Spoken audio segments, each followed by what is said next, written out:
I won't go up and read. Can you hear me from here, everyone? Welcome to the Christ Church Poetry Series in honor of the late John Ashbery. Before I introduce the wonderful Gretchen Primack and Karen Schomer and Vladimir Nachavansky, I'd like to invite you to consider poetry's role in our society. Just a little food for thought. Poetry is itself, I think, a kind of cosmic verb. It does something. And I propose to you that in this society, it's a standing imperative to redefine what we call news. I have some street credibility here because I've had a long career in the newspaper business. And I've wondered for a long time, especially since I retired, why the press seems obsessed with every so often writing poetry's obituary. Again and again on the op-ed pages you see someone saying, poetry is dead. And recently they've even gotten some poets writing poetry's obituary. So here's my theory about that. The news as we define it right now, what we call the news, is about commission. And in a sense, that's the news as noise. Somebody does something, somebody says something, something happens. But I say that the news is as much about omission as anything else. We hear about war, but we don't hear who profits from it. We hear about employment, but not wages. We hear about employment, but we don't, and we hear about the booming economy, but we don't hear that the average American family can't even afford a $400 emergency. So who is the economy booming for? But we don't hear about that. So we also don't hear about what is a moral profit margin. Labor and management have a conflict. He said, she said, Congress did this or didn't do that. But what is a moral profit margin? How much is enough? How much do our corporations need to make? What's the difference between a guy having $40 billion and $20 billion, for example? How much are we supposed to return to the society that we live in? So that's the omission. That's not commission. That's what the news doesn't tell you and what it doesn't talk about. Okay, so here goes. Poetry is about these omissions, about lies hidden deliberately. The elephant in the room. Poetry is about the elephant in the room. The one thing none dares say. The one thing society moves heaven and earth not to say and not to hear. That's a good part of what poetry is about. And that's why it gets under the pundit's skin. That's why they write the obituaries of poetry. Okay, so that's the caviar. Now here's the feast. Gretchen Primack, her collection of persona poems, that's a term I don't think I've really ever heard before. It's called Prison Days, and it's based on her prison education work. And it's right now in the midst of a really major national buzz as the accolades pour in. She's the author of 3 well-received poetry collections and a superb chapbook called The Slow Creaking of Planets, which I reviewed several years ago. It was a privilege to read it. She is a passionate and well-known human and animal rights activist, and her work has appeared in many journals. Gretchen.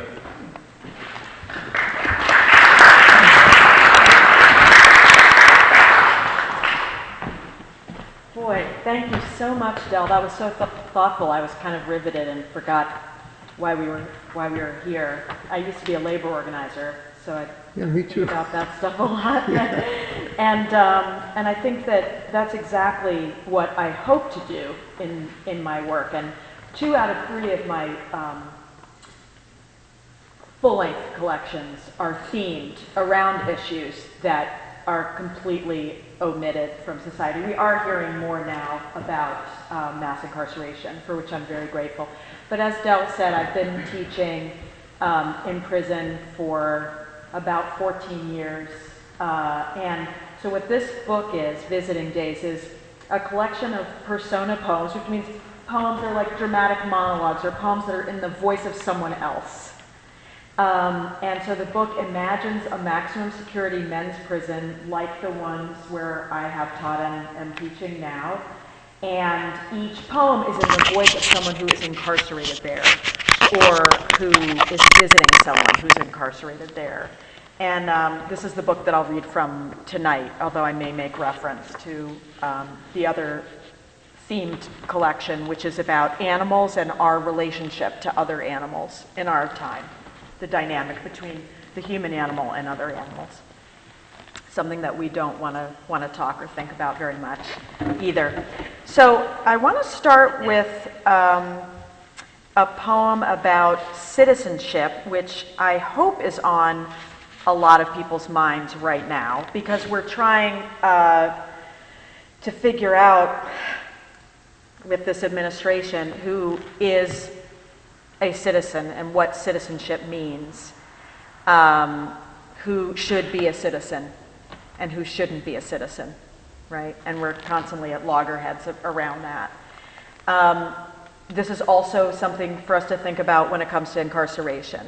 If we have 2.6 million people behind bars, we have 2.6 million people who could be citizens who aren't citizens. And what does that mean? You know, are all of them so horrifying that they better be behind barbed wire or our society won't function? Or are we actually missing something when we miss them? So this is in the voice of a man named Hawk who lives in North Hall at this imaginary prison. And it begins with an epigraph, which is a fancy poetry way of saying quote, that is from Bruce Western, a sociologist. And he said, "You cannot promote free will by extinguishing it. A whistling hollow passes as you pass another citizen in the street. The whistling hollow a dead soul makes, or a me-shaped hole, not on its way to create in the world, not allowed to create in the world. And what will rush into that vacuum? What if I am worthy, not danger? I am denied you, and you don't know who you are without me. What if my will would bend toward citizen? What if I would do out there like you do, or better?" So speaking of labor, the idea of prison labor and what our society gets from prison labor is another idea that is an omission in our society. People get a few cents an hour to do this work. And I was looking on the New York State Department of Corrections website, which talks about all of the various vocational programs and things that people can train to make and then make. So one of those, for instance, is a mattress shop. And here's what the Department of Corrections says about that. The materials produced by the mattress shop are standard items used in state and local facilities and universities throughout the state. So here's Ernest, and he's speaking from the vocational floor. Education is part of this. For instance, I had to get my GED to be here. And for instance, my work will lie under a student at Buffalo State. On my clothed buttons lie students about to get laid. Students dreaming of books and getting laid. Dreaming of stories and science. Never of their mattress. Never of its tufting machine operator or tape edge operator. Never of its felon. Its spring mattress assembler, It's 20 to life adhesive operator, cutting machine operator, conditional release 2023 mattress sewing machine operator. It's GED 2012 stuffing machine operator. It's man.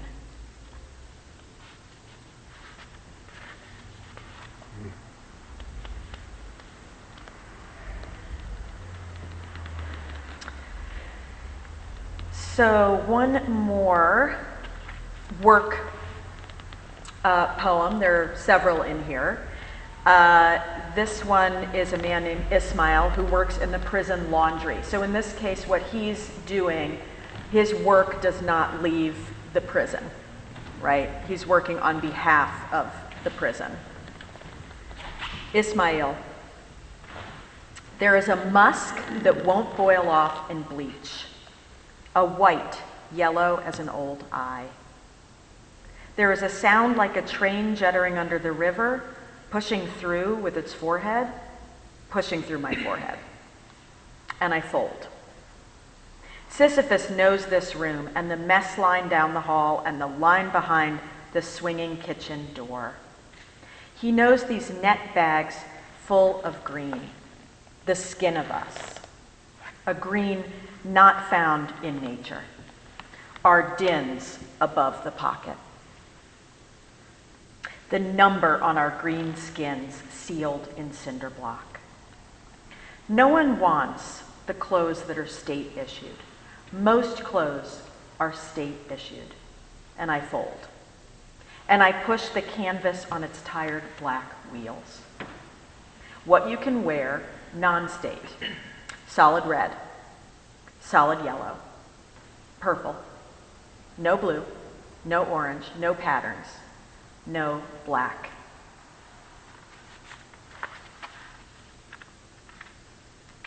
So we complain about our healthcare system, and we should. We should be complaining about it. We should be screaming about it. It could be worse, and it could be worse if you are in prison. I want you to imagine what the healthcare system is like if you have a problem in a maximum security prison in New York State. Here's a little story. This is one of the few poems in the collection that is not a persona poem. It's called Clinic, and it is based on the true story of a friend of mine.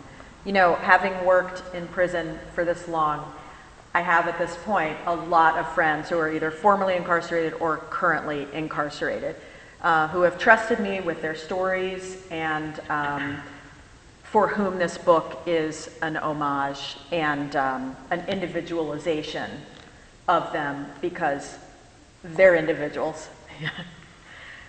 Clinic. One morning you notice your stool is marbled with mucus and blood. The doctor says he'll get to you and sends you off. But every day, runny, viscous, bloody stool. So after 3 weeks, you return to the clinic and are chastised for your impatience. There are people with real problems. 5 more weeks pass before a popsicle stick test reveals your acute and contagious infection. Clostridium difficile does not play. You're sent to isolation for 10 days with the clothes you have on. The contents of your cell are disposed of or sent away. 2 months after treatment, you're still hoping for a second pair of pants.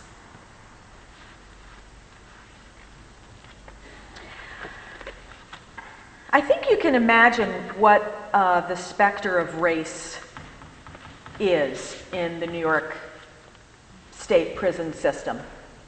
When you're walking down that hallway, for me heading to a classroom, not screaming is an act of will because what's going on there is so obvious and so criminal, to be ironic about it, right? So we know that people of all races commit crimes at the same rate. We know this. But when you walk down that hallway, that is not what you see, all right? There are colors mentioned. This is the color of the New York State prison uniform. And because I mentioned it several times in the book, I wanted it on the cover. The cops or COs or corrections officers or guards, they wear blue. Okay?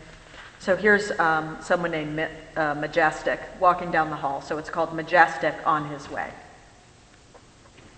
Every 10th body in green walks by in white skin. Every 10th body in blue walks by in brown skin. On our way to mess, seas split around civilians, the named among the numbered. Pastors and teachers and workmen parting the brown sea. There they go, into the pastor's promised land, the teacher's hallowed halls, the workman's deep toolbox. The brown sea seals behind them and their white escorts. Our tributary twists to mess, its line of forks and cups, the line in all its colors.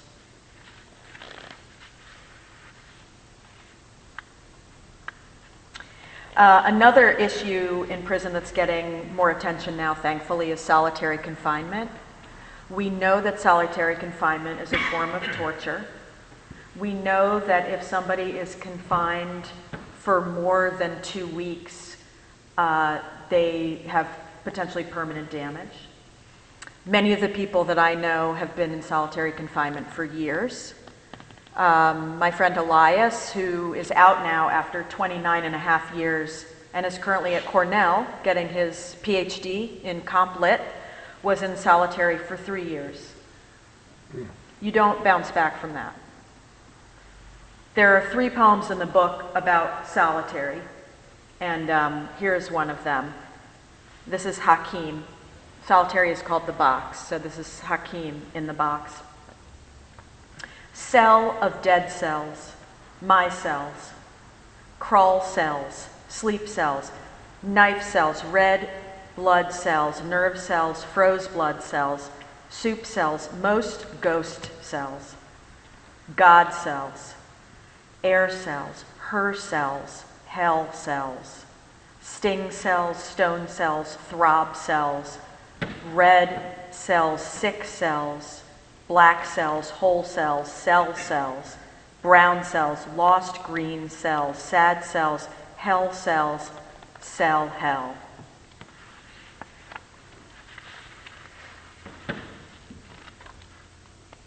You do what you can to have relationships when you're in prison. Imagine if you were living in a place where you could never be alone and think your thoughts, ever. Imagine being somewhere where you could never be alone with someone else, like the person that you love. There's a place for that. It's called a visiting room. Here's a poem in the voice of Ingrid, who is visiting her beloved, and she is in the visiting room. The woman who won't shut up, the kid whose eyes cross, the couple old as Moses with their slip-on shoes and clear bag of dollars. All of us go for the vending machines. What if the guard told a joke that was funny? There was a jumble of high chairs in that corner when I got here, and now just one, facing the wall. The wall, an under-the-sea mural. All of us fish in air. The choking poster rolls its eyes above the Bible table. Now the men come through, and one of them is you, and check in at the guard's double chin, like everyone, like always. And like always, for a moment, I can't look up.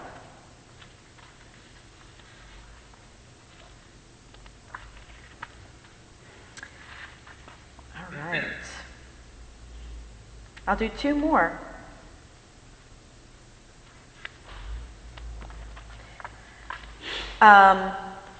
So the fact is, though, that a lot of people find themselves in prison and deal with the situation by having some sort of transformation or another, sometimes positive, sometimes negative.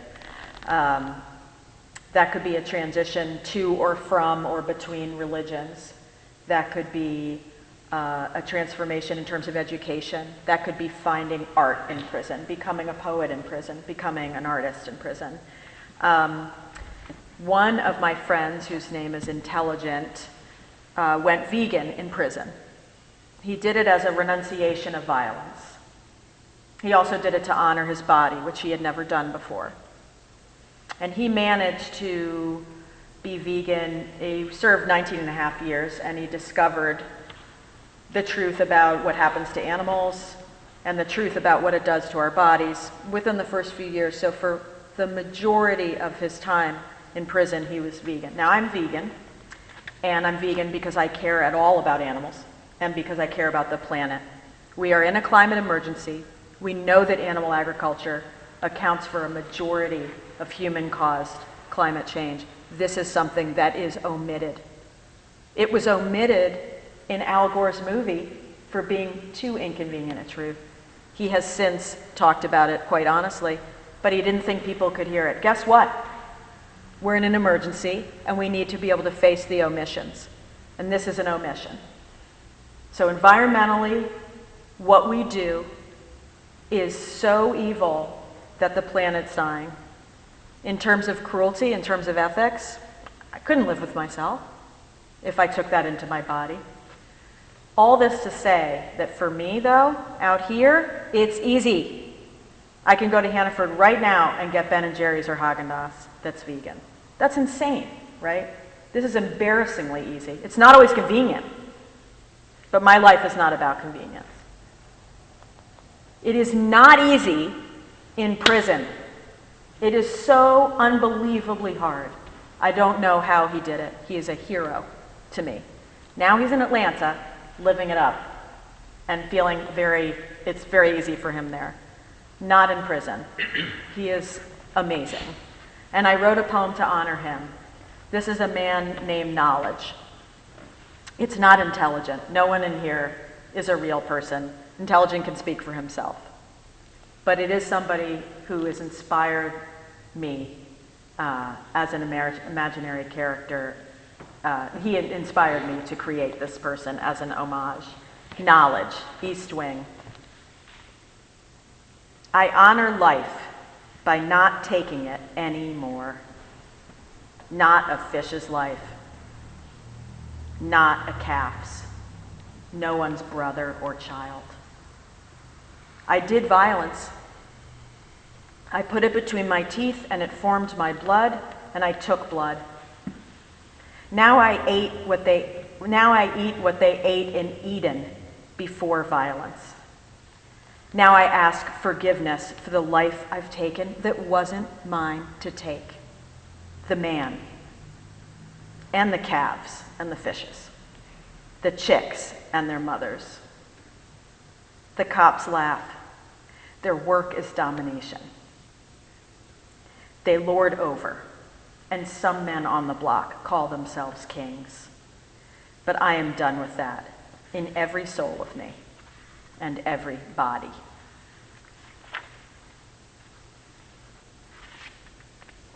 I am going to finish, if you can believe it, on a high note. So I said that you need to be alone when you're in love or with your family members in a visiting room. There is an exception to that. In certain prisons, at certain times, certain people are eligible for a trailer visit. It's a family reunion program.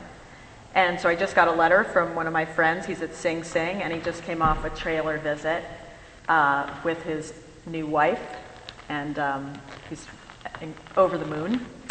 And this is a woman who is in a trailer visit. Her name is Denise, and you'll see why she's there. Denise, trailer visit. Honeymoon, with the smallest moon shape and no honey. And still this room is full of beams and honey. We are a coupling, and I am a wife lying down with you for the first time and staring. How that lash corner brushes the thin